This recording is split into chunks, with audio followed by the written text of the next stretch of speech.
Hi there. I hope you're doing well. Today we're going to talk about a unique strain of sociological theory, something we haven't yet focused on, conflict theory. And the theorists in particular will talk about three different men today in the chapter on conflict theory by Kenneth Allen. Before we start, I want to ask you to take a second and do a little bit of writing and thinking. I'd like you to think about some conflicts in your own life. Perhaps you have a conflict with a friend, or an employer, or a relative. And I'd like you to think about what happens during that conflict, and what are the feelings that you have, as well as what the conflict is over. And then maybe perhaps think about how do you deal with that conflict. So come back after thinking about that and maybe writing some notes, and we'll talk further about the material in this chapter. Okay, so you've thought a little bit about conflict in your own life, and maybe how it makes you feel and how you have dealt with it or resolved it. When I feel conflict in my life, it's usually not a pleasant feeling. It's a feeling of tension or anger or frustration quite often. And I think about what the other person wants from me or why it is that we don't have harmony or agreement. Sometimes I'll have conflict with my family over things like managing time or what types of activities we should do, or whether or not we should share equally among chores or various things like this. Uh, Sometimes I'll have conflict with my workplace, and I'll think I wish that I got paid better or respected more, or I won't like the way that someone I work with did something. Um, and in all of those situations, maybe you mapped out some of those too. I think I have some feelings, and they're pretty strong, and they're undeniably part of the human experience.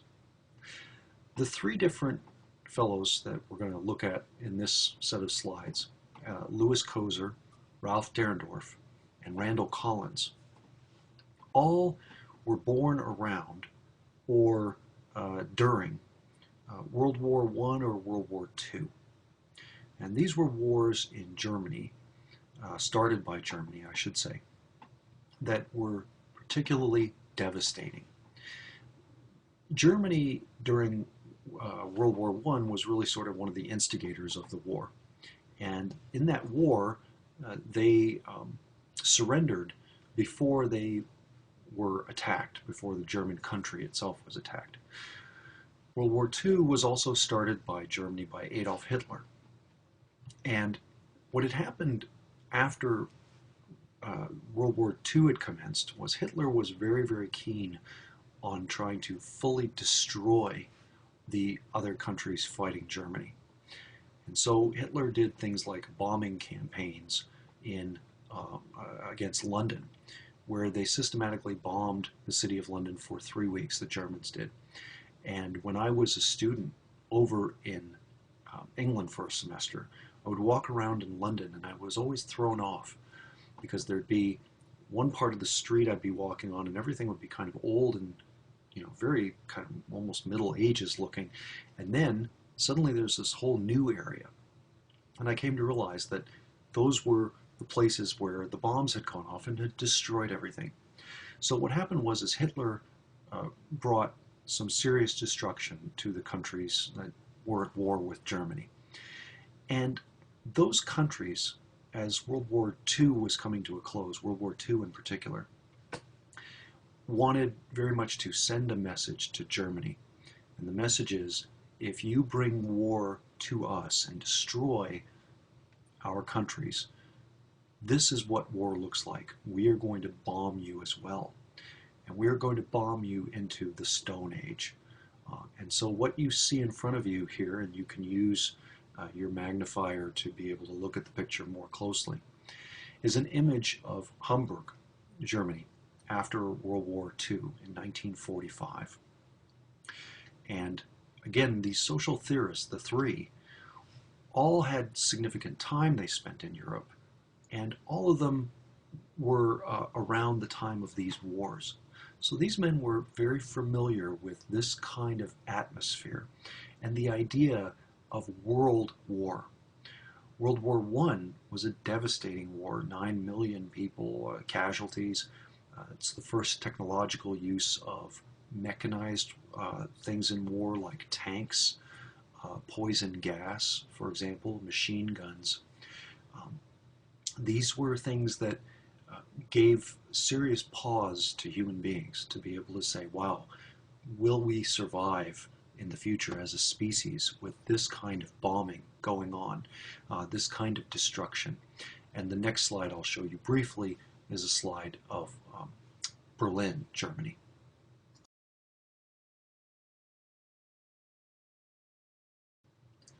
Again, this is Germany, the city of Berlin, right after World War II, 1945. And you can see the devastation of the bombing campaigns that the Allies conducted against Germany. Germans were very critical of the Allies because they said the war was pretty much over and it was unnecessary bombing.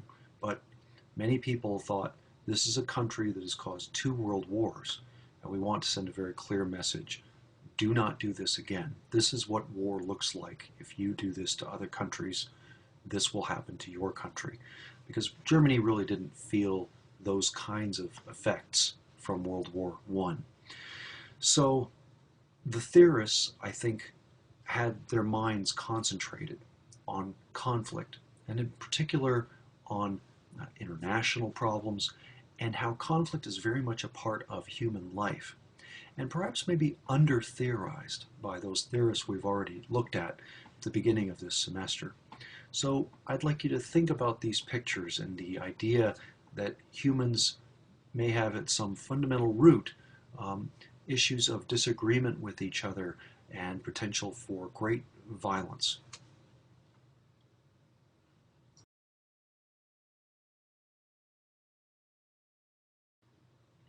Our first theorist today is Louis Coser.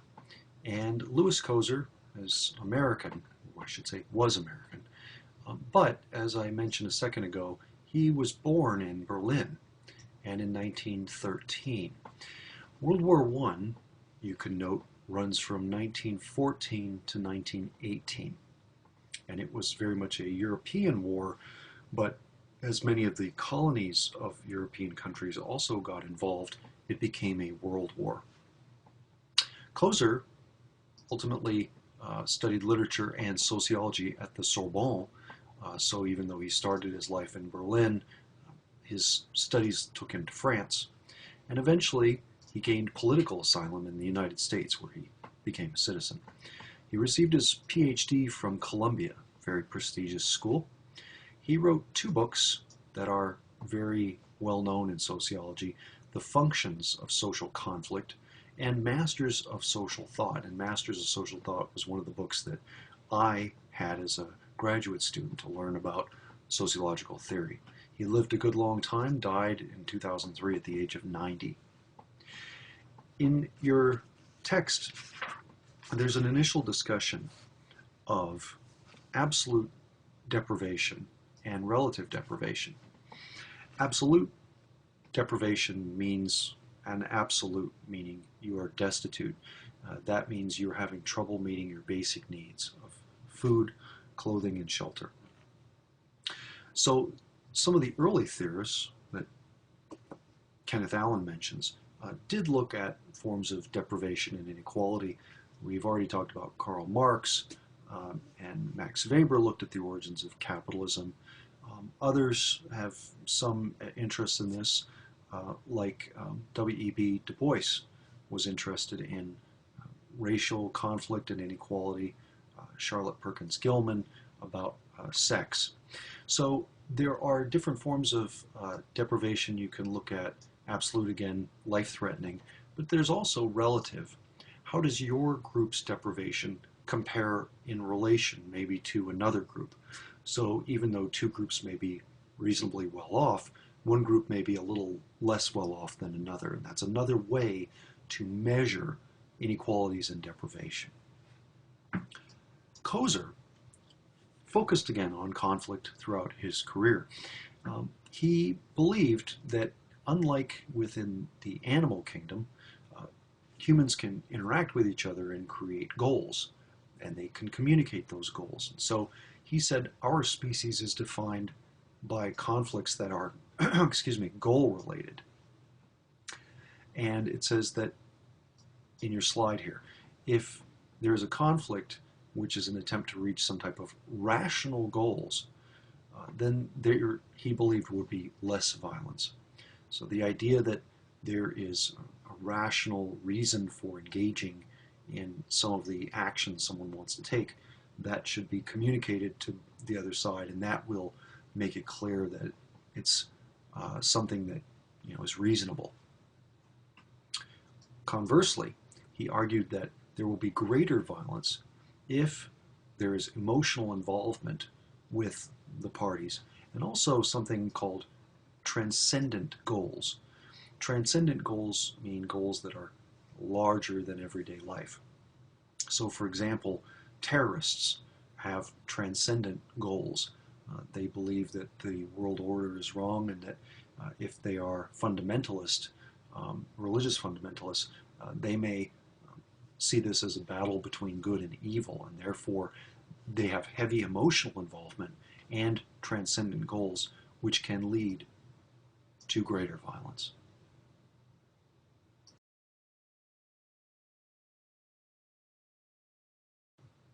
Coser theorized some interesting notions about conflict, one of which is that if there's a low-level, frequent conflict within a group, you have this sort of percolation of problems, but they tend not to get out of hand. So, as I say here, the low-level, frequent conflict tends to keep it from building up. And this is a finding here that Coser's promoting, kind of along the lines of functionalism. Some conflict can be okay because it allows for the system to correct itself and move forward. Also, and this is a smart insight, Coser says that that kind of conflict also helps groups to understand the norms of conflict. And maybe you thought back, or if you could for a second think back to the examples from your own life about conflict.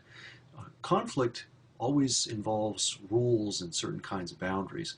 People say, well, that's off limits, or you can't do that.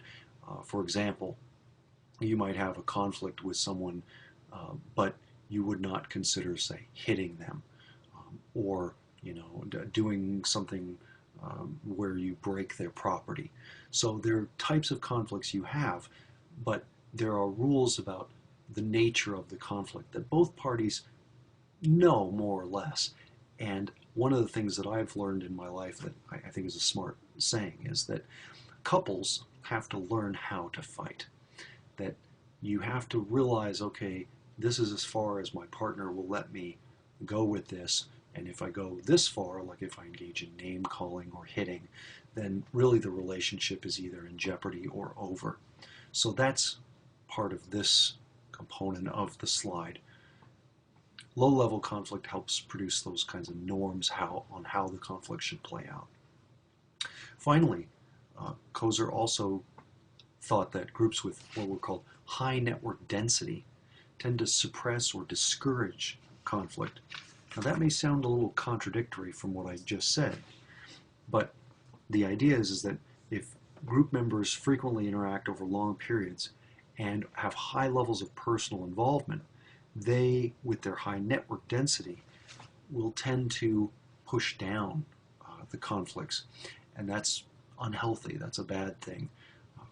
Again, a life lesson for me was that I've always tried to avoid conflict with people, but I've come to realize that it will reemerge itself somehow. It will come back in a different form. And so really the best thing you can do is, if you feel like there's a conflict, address it, bring it up and discuss it, because that diffuses the problem generally. If not, it just feels good to make yourself clear to another person, even if they don't agree with you. There is a fascinating phenomenon of how conflict sometimes can create a feeling of group solidarity. So the line I just drew here, external conflict can create a group boundary and promotes that internal solidarity and a centralized power structure. If you've ever been, for example, at a restaurant and you may be in conflict with someone who you're having a meal with, suddenly though, if the waiter were to come along and say, oh, your bill is $70 when your bill ought to only be $50, you both might team up against the waiter, even though a minute ago you were having a little quarrel. And that's this idea that an external threat can cause people to see their shared interests and work together. So that external conflict is important for sometimes creating a sense of group identity and, as I said, internal solidarity. Our next theorist, Ralf Dahrendorf, has a fascinating biography. He was born in Hamburg, one of the cities I showed you the results of the bombing campaigns of World War II. And his life, he was born in 1929, so World War II was around his teenage years, early adulthood. Ralph's father was a politician, and a politician who ended up having problems under Nazi and also Soviet rule of Germany. And Ralph and his father ended up fleeing to England, which is something that a lot of people had to do during the war. The war caused an incredible amount of movement of people between countries in Europe. He earned not one but 2 PhDs. I put a little exclamation point there because that's a wow. I mean, it's very hard to imagine earning 2 of them. They're hard to earn singly. He earned one at Hamburg and what's called LSE, which is the London School of Economics. It's an abbreviation, not unlike how we might say Cal Berkeley means University of California, Berkeley. It's pretty well known, a very, very strong school for economics. His career was quite varied. He was an expert in a couple of things. He became a member of German Parliament in addition, of course, to having his career as a sociologist. He also became an executive as a director of the London School of Economics. So 3 amazingly important positions that he had in the course of his life. He became a British citizen and eventually a member of the House of Lords, which is, again, rather stunning considering that he was originally from Germany.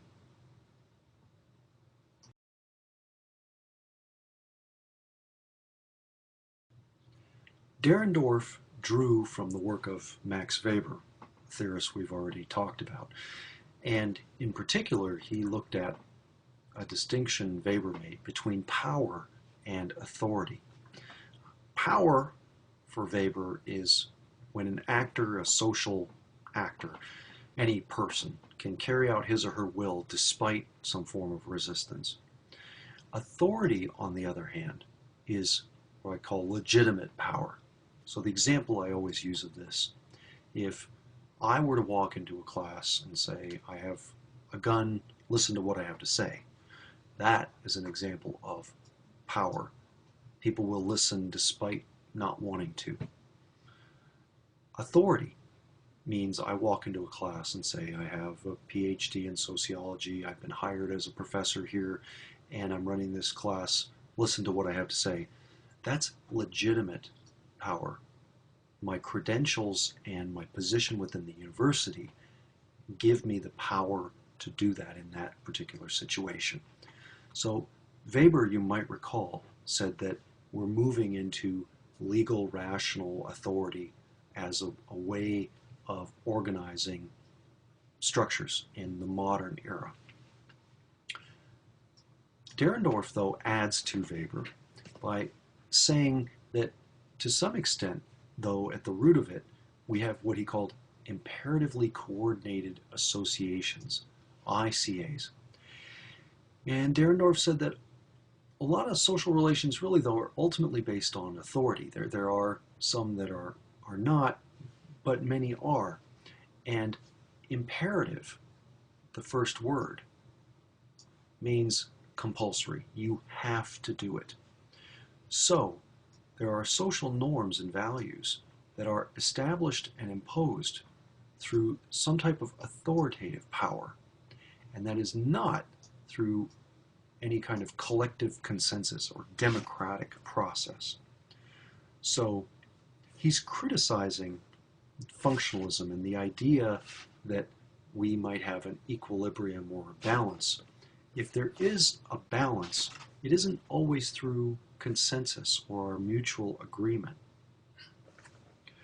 So power for functionalists is not really theorized too much.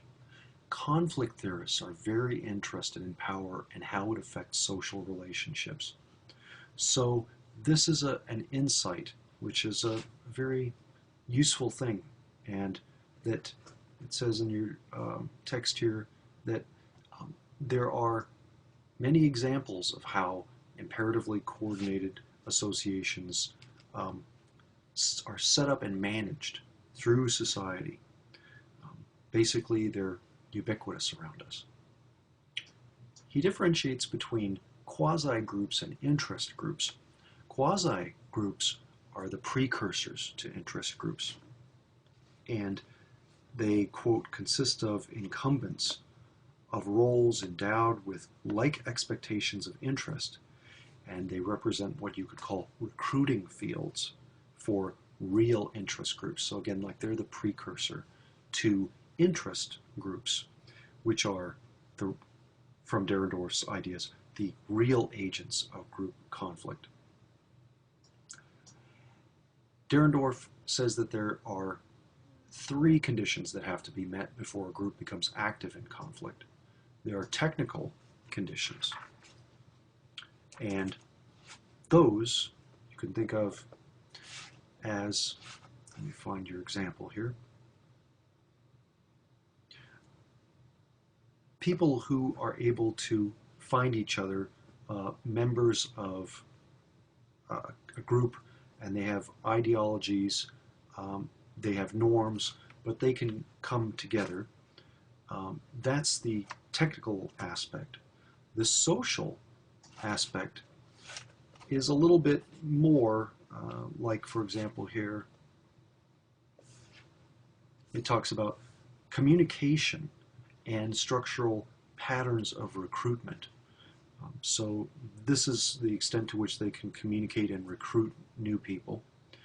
And then the political conditions, the third element, it says these refer specifically to the ability to meet and organize.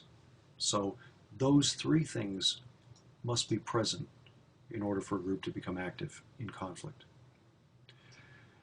He finally theorizes as well about social change and how it can come about through two things: conflict intensity, the intensity of the conflict, and also violence. And they're not the same thing. Intensity does not necessarily mean violence. They're different, and as I say, there's a nice diagram in your textbook which shows how they are related. And I can present this to you here. You can find that in your textbook under this chapter on conflict theory. And you'll see how it says that if, for example, under a certain category there is intensity, there may or may not be violence. And sometimes they work together, and sometimes they are separable. But something that I'd like you to look at in more depth, if you could, on your own.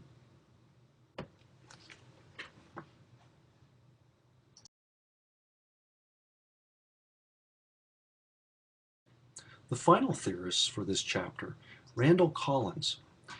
You can see the date of his life there. He was born in 1941. By the way, I should have mentioned this. If you were talking about World War II, then that ran from 1939 to 1945. So World War II, you can see that Ralf Dahrendorf was born a little bit before World War II, and Collins is born during World War II.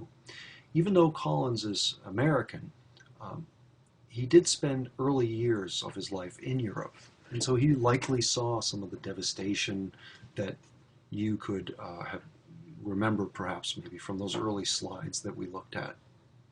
He attended some of the top schools in the United States, Harvard and Berkeley. And in 1969, he was able to get a PhD out of Berkeley. He currently teaches at the University of Pennsylvania, which is a very, very prestigious school in the United States. The way that your author, Kenneth Allen, writes about this, he writes about 4 main points in conflict sociology. And so he goes through these 1, 2, 3, 4, and I thought it would probably be useful for me to do the same. So let's go through them. The first point, scarce resources that are unequally distributed. So again, here's some keywords. Scarce resources, unequally distributed, can create conflict over who's in control, who's controlling them. And Collins and Dahrendorf have a slightly different set of ideas on this topic. Dahrendorf believes that the primary resource in society is power. Collins is a little different because he says that Max Weber would argue 3 different types of resources where you can talk about key differences. One being power. But you can also talk about economic resources as well as cultural resources. So economic are material conditions, power resources are social positions with control or organizational networks, cultural resources are control over rituals that produce solidarity and group symbols.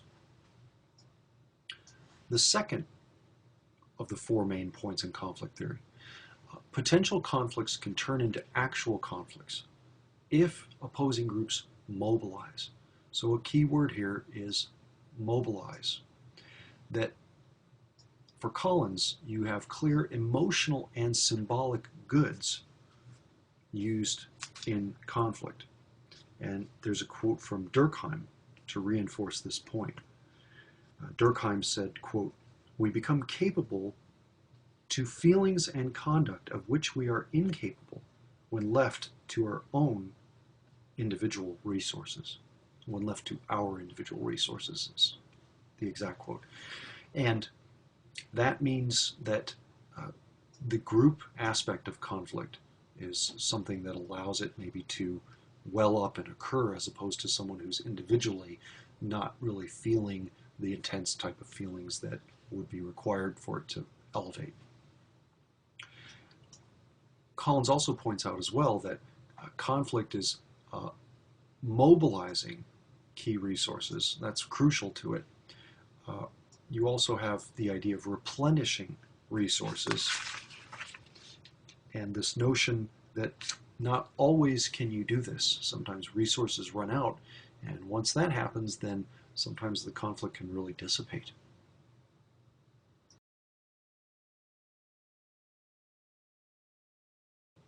As I just said, replenishing resources is important to sustaining conflict, and you can also say that generating high levels of ritual solidarity are keys to winning conflict. So during World War II, there was a heavy emphasis by the Nazis on propaganda and this idea that they are attacking us. They don't want Germany to have any power. Sometimes people say they're against our way of life, and these kinds of rituals of solidarity help reinforce this idea that we need to continue a fight. Also, though, if your resources are not replenished, you'll have difficulty continuing that fight. Which relates to point number 3. Conflict begets conflict. And this has been an important life lesson for me too, that I've learned that quite often it's very useful to be the bigger person in a conflict. And there's nothing weak about being the one to walk away. In fact, I would argue that's a sign of strength, because a lot of the time conflicts will escalate, and there has to be somebody to break the cycle if the conflict is going to be resolved or ended. And sometimes that's really the best thing that you'll want. So conflict engenders more conflict. It's a hard cycle to break. And the point that Collins makes here, a group that feels morally right allows them to enter into, and this is a rather chilling phrase, a ritualized exchange of atrocities. And so when one group feels as though they are morally right, sometimes they can do, in a colloquial phrase, they can pull out all the stops. And there was a recent book about Vietnam, which was called Shoot Anything That Moves.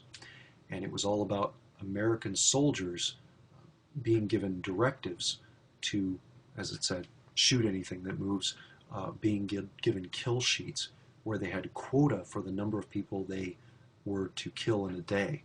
And some of that was rooted around the idea that those people they were fighting, the Vietnamese soldiers, were not very clearly visible. They were fighting guerrilla warfare. And so there was a lot of frustration and anger, and people would say, well, this is morally reprehensible. These people are shooting from the bushes, and they're not attacking directly. This isn't fair.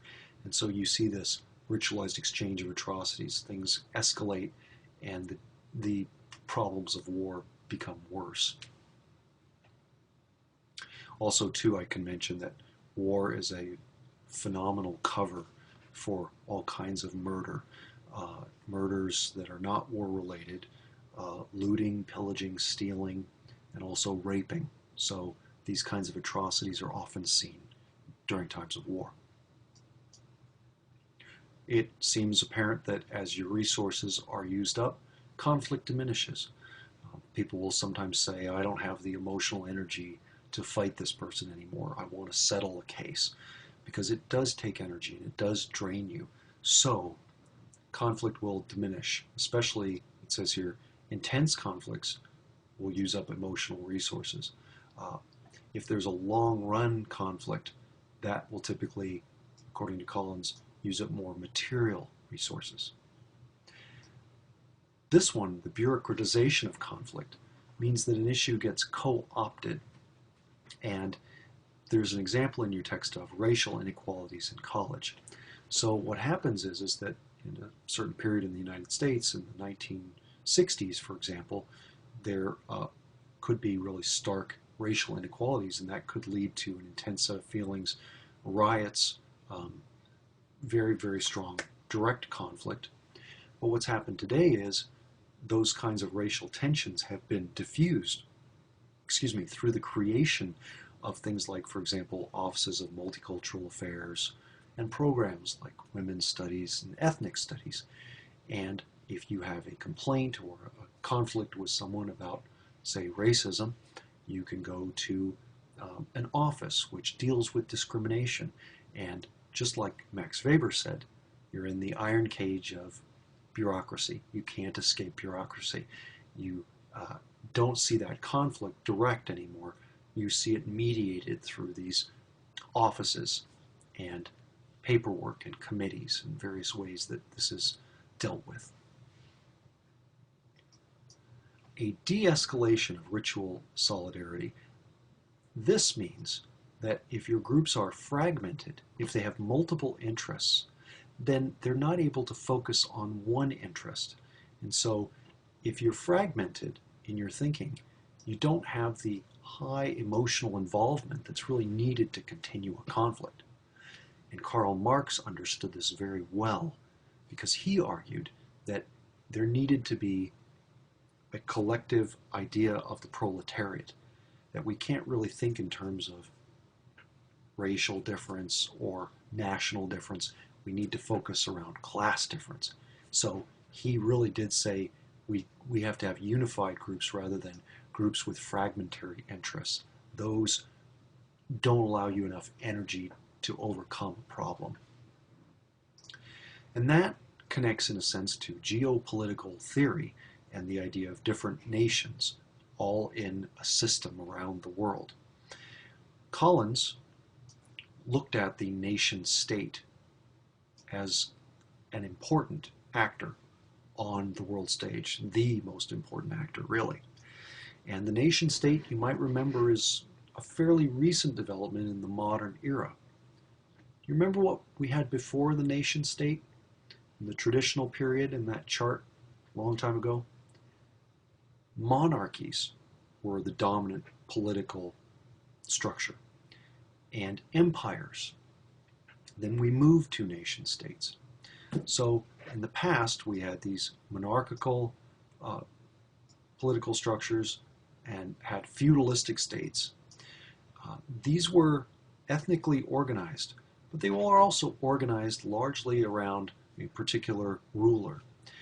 You could argue that today, to some extent, we're even more ethnically organized in terms of our nation states because our nations keep growing in number, nation states. For example, some of the problems we've seen in the Middle East, like between the Israelis and the Palestinians, is the notion that perhaps these are two different ethnic groups that need different countries that have to have different names. And there's been a long interest in maybe having a Palestinian state. So we have more and more states developing as world history progresses, and that's related to smaller ethnic groups wanting to claim the right to self-government.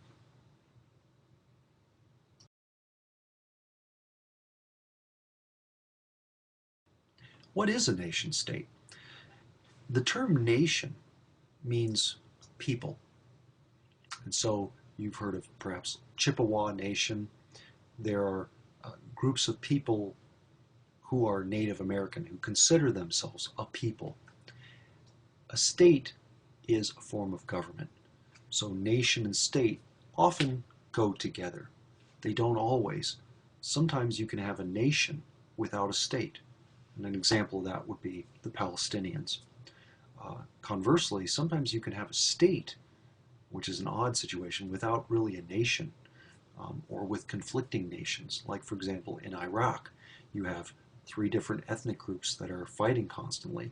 So even though you have this government, you could say that the nation is the nations are in great conflict with each other. Anyway, the concept of a nation state is crucial for understanding the world today. It's a collective, a category of people that occupy some territory, so like a geographic area. And that's a group of people who share a common history. They can share language, food preferences, maybe a specific religious orientation, and they share an identity. We are Czech, we are Polish. Czechoslovakia was a country that eventually broke up and became the Czech people and the Slovaks. So you had Slovakia and the Czech Republic. Each of those peoples has their own language, food, customs, etc. The idea of a nation state, it's based on free labor. Those people in that state can work freely. And the members of a nation state are believed to be sharing a common fate. So that's where you get notions like patriotism and nationalism, that we're in this together and that America deserves to have a patriotic movement and people should respect the flag. This notion that countries, again, compete with each other. So we need to be aware of that. That's the idea with conflict theory. There are important points in connection to this. States have a monopoly over the use of force within their territory. So this is why we have problems today with issues like genocide. If, for example, a country engages in genocide, mass killing of its own people, it's difficult for other countries to know if they really ought to intervene. Because, for example, there have been well over 100,000 people now killed in Syria. As that civil war continues, the question is it right for any other country to intervene in that? And by and large, there's a policy of each country is its own entity, and there's a policy of non-interference. Just like if, for example, during our Civil War in the United States, we would have been probably horrified by the idea of other countries sweeping in and trying to clean up the conflict. Legitimacy and the use of force are interrelated, and again, it's based on this notion of nationalism. the idea that nations are very important building blocks for human community. Um, there are ritualized interactions that are performed in response to any kind of perceived threat. So you can have questions of, for example, um, people like the fellow Edward Snowden, who gave away state secrets, and that can be seen as treason, which is a threat to our nation. But you can also see external threats, like, for example, a country that wants to go to war with our country. Importantly, um, Collins notes that a state is in control of territory, like a particular part of the world, which includes property, and also involves an army. So part of state and national identity is the ability to protect itself and to declare having a particular place in the world that is theirs. There's a smart distinction between what Collins calls heartland advantage versus marchland advantage. Heartland advantage is basically the stuff in your territory. So, for example, in the United States, we have vast timber, we have water, we have natural gas, we have a lot of resources. And we also have a distinct advantage in terms of marchland advantage because we do not have a great history of conflict around us in the United States. We were rather lucky because after the period of colonialism, we had France colonizing what became parts of the United States, Spain, and Great Britain. But somehow we managed to ease all of those conflicts, purchase the land from those different groups, and create a country where the states all work together toward a common goal and a united identity. I'd like you to think for a second, what natural barriers do we have from attacks? The US has been insulated from many of the world wars and many of the bombing campaigns like you saw at the beginning of these discussions, these slides, because we have two huge oceans that have prevented people from coming in and destroying or fighting us directly, which means that some of our attacks on the United States have been rather small and not very close to home typically. The biggest attacks you can think of in recent history has been the bombing of Hawaii during World War II, and then also the attacks of 9/11, which introduced a new era in the pattern of global war and conflict, because you could say before that point, the United States had never really been attacked that way. We didn't even perceive that threat. So we have had natural barriers to attack in the past, and we've also been able to make great use of them. Finally, we've also maintained great relations with our neighboring countries. So Mexico and Canada have never been seen as having great conflicts with us. They are very much considered our neighbors and friends, allies.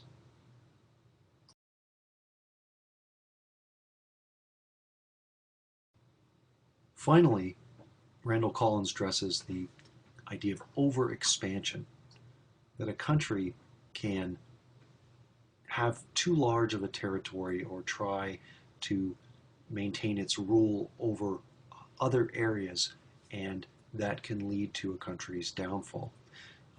You can theorize that countries in some ways are like any kind of organic being. They live and they die, and they may be healthy or unhealthy.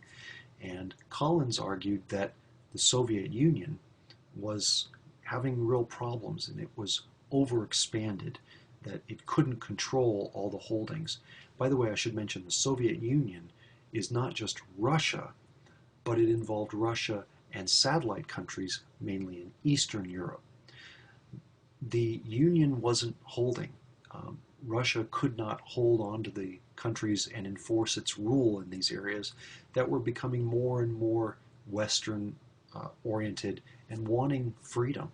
So around the late 80s, early 90s, Russia was unable to hold those countries, and the USSR disbanded. And interestingly enough, Collins had predicted that 5 years earlier, which is quite a thing to be able to boast. So conflict theorists are looking at a different thing, perhaps in more depth than some of the other theorists we've looked at before.